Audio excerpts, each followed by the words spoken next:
जय हिंद दोस्तों, मैं हूं आपका दोस्त के बी और आज के इस वीडियो में हम 12 अप्रैल 2021 को एसएससी सीएचएसएल के जो पहले और दूसरे शिफ्ट का एग्जाम हुआ है इसमें पूछे गए जीके जीएस और करंट अफेयर्स के प्रश्नों को डिस्कस करेंगे। तो पूरा वीडियो बहुत ही ध्यान से देखिएगा। इस वीडियो की जो पीडीएफ फाइल है वह आपको टेलीग्राम चैनल केवी गुरुजी या फिर kbguruji.in के ऊपर मिल जाएगी, तो वहां से आप इसके पीडीएफ को डाउनलोड कर सकते हैं। तो चलिए इस वीडियो की हम शुरुआत करते हैं। तो सबसे पहले हम लोग पहले शिफ्ट में जो आपके प्रश्न पूछे गए थे उनको यहाँ पर डिस्कस करेंगे। तो एक प्रश्न पूछा गया कि इनमें से कौन सा open source window operating system नहीं है। तो ऑप्शन में दिया गया था लाइनेक्स, ये हमारा एक open source window operating system नहीं है। अगला प्रश्न पूछा गया कि वर्तमान में हमारे केंद्रीय ग्रामीण विकास मंत्री कौन हैं। तो ये हमारे हैं नरेंद्र सिंह तोमर साहब, और ये हमारे कृषि और किसान कल्याण मंत्री भी हैं। इसके अलावा खाद्य और प्रसंस्करण मंत्री भी हैं नरेंद्र सिंह तोमर जी, तो इनके बारे में आपको याद रखना है।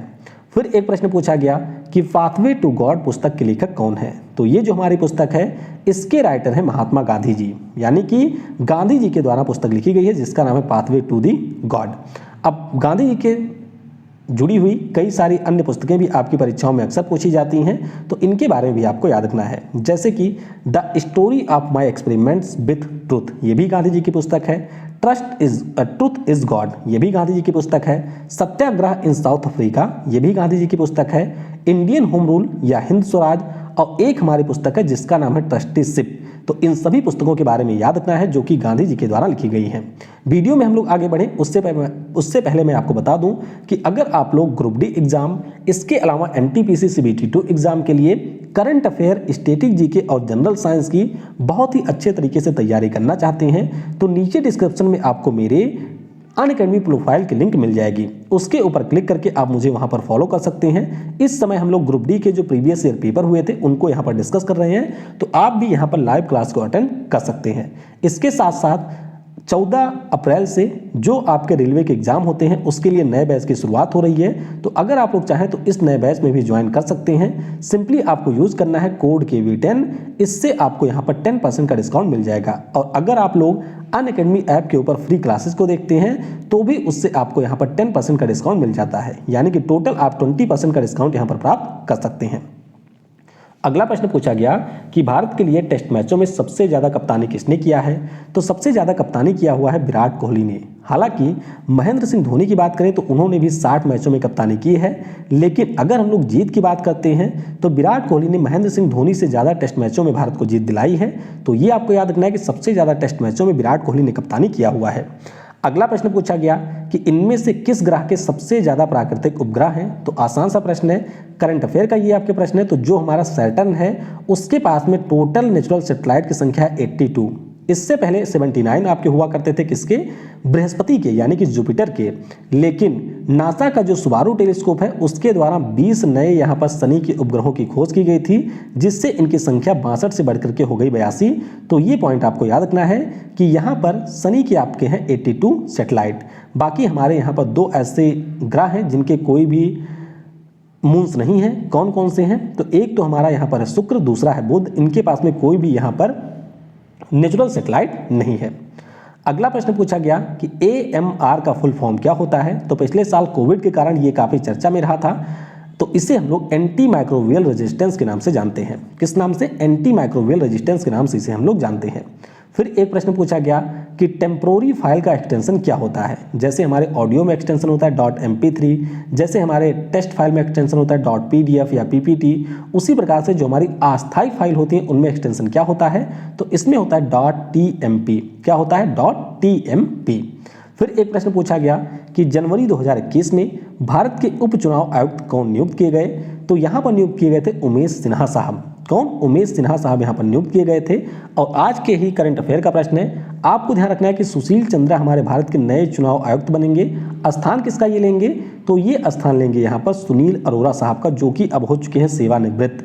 भारत के पहले मुख्य चुनाव आयुक्त कौन थे, तो इनका नाम है सुकुमार सेन। ये आपको याद रखना है। 25 जनवरी 1950 को हमारे यहाँ पर चुनाव आयोग की स्थापना हुई थी, इसीलिए 25 जनवरी को हम लोग राष्ट्रीय मतदाता दिवस के रूप में मनाते हैं। तो ये सारे पॉइंट भी आपको याद रखने हैं। दूध में कौन सा एंजाइम पाया जाता है, तो बहुत ही बच्चों वाला प्रश्न है। इसमें आपका लैक्टोज पाया जाता है। क्या, लैक्टोज आपको दूध में देखने को मिलेगा। फिर एक प्रश्न पूछा गया था, ये आपके सेकंड शिफ्ट का प्रश्न है कि इनमें से किसे ब्लू विट्रियोल के नाम से जाना जाता है। तो जो हमारा कॉपर सल्फेट होता है इसे हम लोग ब्लू विट्रियोल के नाम से जानते हैं। क्रिस्टलाइन कॉपर सल्फेट जो हमारा होता है उसे हम लोग ब्लू विट्रियोल के नाम से जानते हैं। फिर एक प्रश्न आपके सेकंड शिफ्ट में पूछा गया कि विश्व भुखमरी सूचकांक में भारत की रैंक क्या है, यानी कि ग्लोबल 100 इंडेक्स में हमारी रैंक पूछी गई थी 2020 वाली। तो ये आपके 94th, कितनी है, 94 हमारी यहाँ पर रैंक है।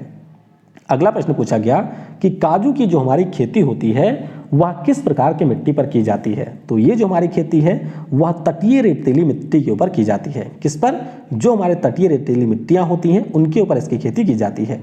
फिर प्रश्न पूछा गया कि चंपारण सत्याग्रह कब हुआ था। तो ये आपका अप्रैल में शुरू हुआ था 1917 में। तो इसके बारे में आपको याद रखना है, नील की खेती के विरोध में ये आपका सत्याग्रह हुआ था और गांधी जी का हमारे देश भारत में ये पहला सत्याग्रह था। राजकुमार शुक्ला जी ने गांधी जी को इसमें इन्वाइट किया था। फिर एक प्रश्न पूछा गया कि केंद्रीय मंत्रिमंडल के द्वारा कितने देशों में, राज्यों नहीं कितने देशों में भारतीय मिशन खोलने को मंजूरी दी गई। तो ये आपके 3 देश हैं। कौन कौन से, एक तो है पराग्वे, दूसरा है डोमिनियन गणराज्य और तीसरा है एस्टोनिया। तो केंद्रीय मंत्रिमंडल के द्वारा जनवरी 2021 में इसको खोलने की मंजूरी दी गई थी। फिर एक प्रश्न पूछा गया कि महाराष्ट्र की किस झील को 2020 में रामसर स्थल का दर्जा दिया गया। तो आपको याद रखना है कि 2019 में महाराष्ट्र को अपना पहला रामसर स्थल मिला था जिसका नाम था नंदूर मदमेश्वर। क्या नाम था, नंदूर मदमेश्वर इसका नाम था। लेकिन पिछले साल यानी कि 2020 में जो यहाँ की लोनार झील है उसको भी रामसर स्थल का दर्जा दिया गया। अच्छा, लोनार झील से अक्सर ये प्रश्न पूछा जाता है कि हमारे देश में कौन सी ऐसी एकमात्र झील है जो कि उल्कापिंड गिरने से बनी थी। तो ये आपकी लोनार झील है। वैसे पिछले साल कुल हमारे यहाँ पर 5 रामसर स्थल बने थे, तो इनके बारे में भी आपको थोड़ा याद रखना है। जैसे कि लोनार झील ये आपका महाराष्ट्र में बना, इसी प्रकार से काबरतल आपका बिहार में बना था। आसन की बात करते हैं तो ये आपका बना था उत्तराखंड में। कीथम झील की बात करते हैं तो ये आपका बना था उत्तर प्रदेश के आगरा में। और एक हमारा है सोकर लेक जो कि हमारे यहाँ का 42वां, किस नंबर का, 42वें नंबर का रामसर स्थल था। ये आपके लद्दाख में बना था। तो इनके बारे में आपको याद रखना है।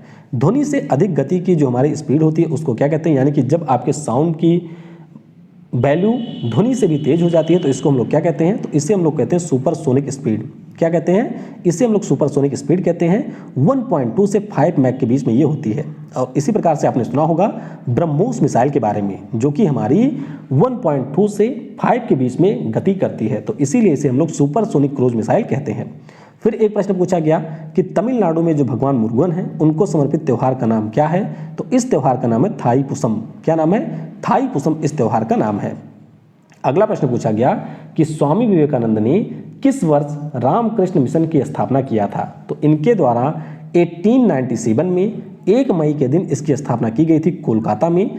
और आपको याद रखना है कि बेलूर मठ जो है वह भी आपके स्वामी विवेकानंद से ही संबंधित है। और कई बार परीक्षा में ये प्रश्न पूछ लिया जाता है कि बेलूर मठ कहाँ पर है, तो ये आपको मिल जाएगा कोलकाता में। फिर एक प्रश्न पूछा गया कि 2011 में जो हमारी जनगणना हुई थी उसके अनुसार केरल के किस जिले की सर्वाधिक साक्षरता है। तो सभी लोग ये याद रखते हैं कि केरल में सबसे ज़्यादा साक्षरता है, लेकिन यहाँ पर केरल के पार्टिकुलर जिले का नाम पूछा गया था तो वो जिला आपका है कोट्टयम। क्या नाम है, कोट्टयम इस जिले का नाम है। फिर एक प्रश्न पूछा गया करंट अफेयर का कि दिसंबर 2021 में किस बैंक ने RuPay select contactless debit card को लॉन्च किया था। तो ये लॉन्च किया था सेंट्रल बैंक ऑफ इंडिया ने। किसने, सेंट्रल बैंक ऑफ इंडिया के द्वारा इसको लॉन्च किया गया था। और आपको याद रखना है कि इस साल जो हमारे यहाँ पर सेंट्रल बैंक ऑफ इंडिया है इसके नए एमडी और सीईओ बन गए हैं। क्या नाम है, माटम वेंकट राव। क्या नाम है, माटम वेंकट राव इनका नाम है। और पल्लो मोहपात्रा का इन्होंने स्थान लिया है, ये भी आपको याद रखना है। और सीबीआई की अगर हम लोग बात करते हैं तो ये आपको याद रखना है कि इसके अभी महानिदेशक बनाए गए हैं, इनका नाम है प्रवीण सिन्हा। तो ये भी आपसे पूछा जा सकता है। अगला प्रश्न कि तेलंगाना राज्य की पहली महिला न्यायाधीश कौन बनी है। तो पहली महिला मुख्य न्यायाधीश बनी है हिमा कोहली। ये भी आपके करंट अफेयर का ही प्रश्न है। जनवरी में इनकी नियुक्ति हुई थी, तो आपको इसके बारे में भी याद रखना है। अच्छा, हाई कोर्ट की अगर आपसे पहली महिला न्यायाधीश के बारे में पूछा जाए तो ये अन्ना चंडी हैं। अगर आपसे पूछा जाए कि जो हमारे यहाँ पर राज्यों में हाई कोर्ट होते हैं उनकी पहली महिला मुख्य न्यायाधीश कौन बनी थी, तो उनका नाम है लीला सेठ। क्या नाम है, लीला सेठ, हिमाचल प्रदेश की ये बनी थी। उसी प्रकार से कई बार परीक्षाओं में पूछा जाता है कि सुप्रीम कोर्ट की पहली महिला न्यायाधीश कौन है, तो इनका महिला न्यायाधीश कौन बनी थी, तो ये आपकी बनी थी, इनका नाम है फातिमा बीबी। तो सभी के नाम आपको यहाँ पर याद रखने हैं। फिर एक प्रश्न पूछा गया कि बर्डी और ईगल नाम का जो शब्द है ये आपके किस खेल से संबंधित है, तो ये आपके किसका होता है, गोल्फ का। गोल्फ से बर्डी और ईगल नाम के शब्द संबंधित हैं। फिर एक प्रश्न पूछा गया कि सरयू नदी के किनारे कौन सा शहर बसा हुआ है, तो जो हमारे भगवान राम की जन्मस्थली है जिसे हम लोग अयोध्या के नाम से जानते हैं वह आपको सरयू नदी के किनारे देखने को मिलेगा। इसी प्रकार से अगर हम लोग मथुरा की बात करते हैं, आगरा की बात करते हैं तो ये आपके यमुना नदी के किनारे हैं। उसी प्रकार से उज्जैन अक्सर पूछा जाता है, तो उज्जैन आपको ध्यान रखना है क्षिप्रा नदी के किनारे है। नासिक के बारे में पूछा जाता है तो ये आपको गोदावरी नदी के किनारे मिलेगा। अगर आपसे पूछा जाए प्रयागराज कहाँ पर है, हरिद्वार कहाँ पर है, तो हरिद्वार आपका अलकनंदा नदी के किनारे पर है। और प्रयागराज की अगर हम लोग बात करते हैं तो ये आपको कहाँ पर मिलेगा, गंगा नदी के किनारे मिलेगा। तेलंगाना की राजधानी हैदराबाद की बात करते हैं तो ये आपका मूसी नदी के किनारे है। तो ये सारे पॉइंट भी आपको याद रखने हैं। फिर एक प्रश्न पूछा गया कि पर्यटन मंत्रालय की रिपोर्ट के अनुसार 2019 में सबसे ज़्यादा घरेलू पर्यटक किस राज्य में आए थे, तो ये रिपोर्ट पिछले साल जारी की गई थी और इसके अनुसार सबसे ज़्यादा जो घरेलू पर्यटक हैं वे आपके उत्तर प्रदेश में आए थे। सबसे ज़्यादा अगर हम लोग विदेशी पर्यटकों की बात करते हैं तो वो आपके तमिलनाडु राज्य में आए थे। तो दोनों के बारे में आपको याद रखना है। फिर एक प्रश्न पूछा गया, ये भी आपके करंट अफेयर का ही प्रश्न है कि India's 71 year test the journey to triumph in Australia, इस पुस्तक के लेखक कौन है, तो करंट अफेयर में हमने इसको डिस्कस किया हुआ है। इनका नाम है आर कौशिक। क्या नाम है, आर कौशिक इनका नाम है। अब हम लोग यहाँ पर सेकंड शिफ्ट के जो आपके प्रश्न पूछे गए थे उनको डिस्कस करेंगे। तो पहला प्रश्न पूछा गया कि एमनेस्टी पुस्तक के लेखक कौन है, तो ये जो हमारी पुस्तक है उसे लिखा है अरविंद अडिगा साहब ने। तो ऑप्शन यहाँ पर हो जाएगा अरविंद अडिगा करेक्ट। अगला प्रश्न पूछा गया कि रेणुका झील कहाँ पर स्थित है, तो ये हमारे देश की सबसे छोटी रामसर साइट है और ये आपको मिल जाएगी हिमाचल प्रदेश में। तो इसके बारे में आपको याद रखना है कि हमारे देश की सबसे छोटी रामसर स्थल है जिसका नाम है रेणुका झील और ये आपको मिलेगा हिमाचल प्रदेश में। अगला पूछा गया कि जब कंप्यूटर काम नहीं करता है तो उस स्थिति को हम लोग क्या कहते हैं, तो इसे हम लोग कहते हैं कि कंप्यूटर इस समय हैंग कर गया है। तो हैंग करना इसको हम लोग कहते हैं। अब एग्जैक्ट प्रश्न क्या था, किस प्रकार से ये पूछा गया था, वह आप नीचे कमेंट में बताइएगा। फिर एक प्रश्न पूछा गया कि पम्बन द्वीप आपको कहाँ पर मिलेगा, तो पम्बन ब्रिज के बारे में आपने सुना होगा। तो ये जो हमारा द्वीप है ये आपको मिलेगा तमिलनाडु में, तो इसके बारे में आपको याद रखना है। अच्छा, कई बार आपके स्वराज द्वीप के बारे में पूछ लिया जाता है, तो स्वराज द्वीप आपको मिलेगा अंडमान और निकोबार में। व्हीलर द्वीप की अगर हम लोग बात करते हैं जिसका नाम अब अब्दुल कलाम द्वीप हो गया है, तो वह आपको उड़ीसा में मिलेगा। और अगर हम लोग श्रीहरिकोटा द्वीप की बात करते हैं तो वह आपको आंध्र प्रदेश में मिलेगा। तो इन सारे द्वीपों के बारे में आपको याद रखना है। अच्छा, फिर एक प्रश्न पूछा गया था कि जो मुर्शिदाबाद है इसको किसने बसाया था, तो इसका उत्तर मुझे नहीं मिला है। अगर आप में से किसी को पता है तो वह नीचे कमेंट में बता सकते हैं।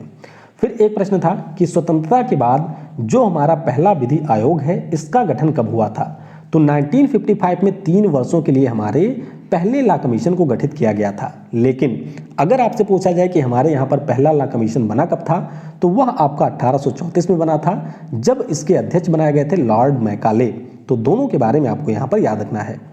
नेक्स्ट पूछा गया कि भारत की पहली 100% ऑर्गेनिक कृषि करने वाला केंद्र शासित प्रदेश कौन सा बना, तो ये आपके करंट अफेयर का प्रश्न है। लक्षद्वीप हमारे यहाँ पर 100% ऑर्गेनिक खेती करने वाला राज्य बन गया है।